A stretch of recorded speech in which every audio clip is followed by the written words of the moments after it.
আজ কলকাতায় পুজো কার্নিভাল বলা যায় এই এতদিনের উৎসবের একেবারে শেষ লগ্ন, ফিনিশিং টাচ।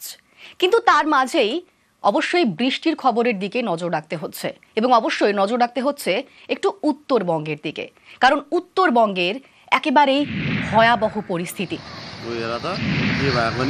বৃষ্টিতে বিপর্যস্ত উত্তরবঙ্গ, ভয়াল রূপ বালাসনের। জলের তোড়ে ভাঙল ব্রিজ, ধসল নদী পার লাগোয়া বাড়ি। শিলিগুড়ি মিরিকে যান চলাচল একেবারে বন্ধ। আশ্রয়ের খোঁজে ঘর ছাড়ছেন স্থানীয় বাসিন্দারা। যে ছবি নজরে আসছে রীতিমতো ভয় ধরানো সেই ছবি। ভয়াল রূপ বালাসনের। জলের তোড়ে ভেঙে গেল ব্রিজ, নদী পাড়ের যে লাগোয়া বাড়ি, সেই বাড়ি দেখুন কিভাবে ধসে যাচ্ছে। এই মুহূর্তে আমাদের সঙ্গে সেখান থেকে সরাসরি রয়েছেন প্রতিনিধি বিশ্বজিৎ। বিশ্বজিৎ, যে ছবি পরপর আমরা তুলে ধরছি রীতিমতো ভয় ধারণও সেই ছবি, এখন ঠিক কি অবস্থা সেখানে, কিরকম পরিস্থিতি সবকিছু মিলিয়ে?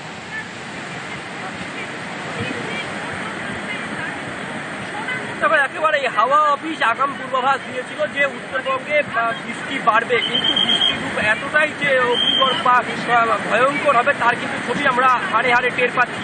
ছবিটা তুমি সামনে দেখো যে একেবারে ভয়াল রূপ বালাসনের, এবং এই ভয়াল রূপের জন্য কার্যত কিন্তু একেবারে যে সিটি মিরিক থেকে শুরু করে যান পরিবহন তার যে সংযোগকারী রাস্তা তা কিন্তু পুরোপুরিভাবে বন্ধ হয়ে গিয়েছে। 3 নম্বর পিলার ধসে গিয়ে ব্রিজ পুরোপুরি ভেঙে গিয়েছে এবং যার জন্য কিন্তু ইতিমধ্যে পুরোপুরি যান চলাচল ব্যাহত হয়েছে। মিরিকে বিভিন্ন জায়গায় ধসে ইতিমধ্যে 7 জনের মৃত্যু হয়েছে এবং এই যে নদী পার লাগা এলাকা তুমি দেখছো যে বিভিন্ন জায়গায় কিন্তু ধস নামছে। আর এতে এই ধসে কিন্তু প্রায় 10টির মতো রিসর্ট এবং 3টি বাড়ি পুরোপুরি নদীর করে গিয়েছে। এর আগে যে কাছে এলাকাবাসীদের এবং এলাকাবাসীরা ইতিমধ্যে কিন্তু এই যে সংযোগকারী এলাকা, যে নদী তীরবর্তী এলাকা, সেখান থেকে কিন্তু বাড়ি ছাড়া হচ্ছেন। তারা তাদের আসবাবপত্র নিয়ে কিন্তু অন্যত্র বাড়ি দিচ্ছেন এবং প্রশাসনও যথেষ্টভাবে নজরদারি রাখছে। গোটা জেলার বিভিন্ন অংশে কিন্তু ইতিমধ্যে ধস নেমেছে। আর সেই ধসের পাশাপাশি এই লোহার সেতুতে কিন্তু ভেঙে ধরায় কার্যত কিন্তু পুরোপুরি বাড়ি বন্ধ হয়ে পড়েছে মিরিক যাওয়ার পর। ইতিমধ্যে প্রশাসন দুদিক থেকে এই যে সেতু রয়েছে সেতুর দুপাশে কিন্তু বন্ধ করে দিয়েছে এবং অন্যত্র যে যান পরিবহন রয়েছে সেখানেও কিন্তু লাগাম লাগানো হয়েছে।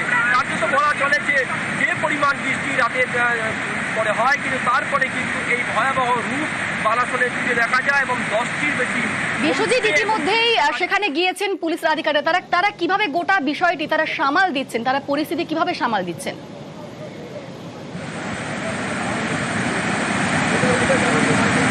দার্জিলিং জেলার পুলিশ সুপার তিনিও পুরো বিষয়টি মনিটরিং করছেন এবং কিছুক্ষণ আগেই অতিরিক্ত পুলিশ সুপার তিনিও ঘটনাস্থলে এসেছিলেন এবং পুরো বিষয়টি তদারকি করেন।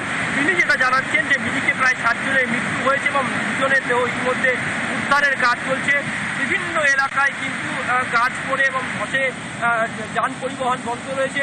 সেদিক থেকেও কিন্তু যারা পর্যটক বিভিন্ন জায়গায় আটকে রয়েছেন তাদেরকে কিন্তু সুখিয়া হয়ে তাদেরকে শিলিগুড়ি আনার চেষ্টার কাজ শুরু হয়েছে।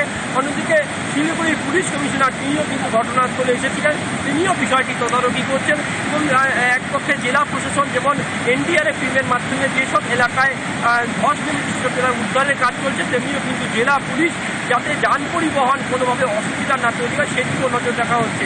পাহাড়ে পুরোপুরি লরি থেকে শুরু করে বিভিন্ন ভারী যানবাহন তা পুরোপুরি বন্ধ করা হয়েছে এবং আটকে থাকা পর্যটকদের জন্য ইতিমধ্যে জেলা পুলিশ গতকাল রাতেই একটি হেল্পলাইন নাম্বার বিষয়টি তারা নজর রাখছেন। বেশ ধন্যবাদ তোমায়। অ্যাডিশনাল এসপি তিনি কি বলছেন শোনাবো। এই আয়রন ব্রিজ টোটালি কোলাপস করে গেছে, মানে আপনারা দেখতেই পাচ্ছেন না, part of the iron bridge has been collapsed. এটা তো এখন যাওয়া যাবে না, মুভমেন্ট বোথ সাইডে রেস্ট্রিক্ট করে দেওয়া হয়েছে। আর আম্বুটিয়া রাস্তার অবস্থাও খুব খারাপ, পানিঘাট আর পাঙ্খাবাড়ির রাস্তার অবস্থা খুব উদ্ধার কাজ চালানো হচ্ছে, ডিএম হেড থেকে চালানো হচ্ছে, পুলিশের হেড থেকে চালানো হচ্ছে। NDRF team is coming.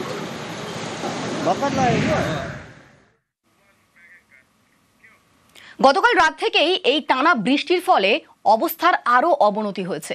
আমরা এবার একটু দার্জিলিং এর ছবিটা দেখব। উত্তরের একেবারে বিপর্যয়, দার্জিলিং এর একাধিক জায়গায় ধস নেমেছে। মিরিক সুখিয়ায় ধসে চাপা পড়ে মৃত্যু হয়েছে 7 জনের।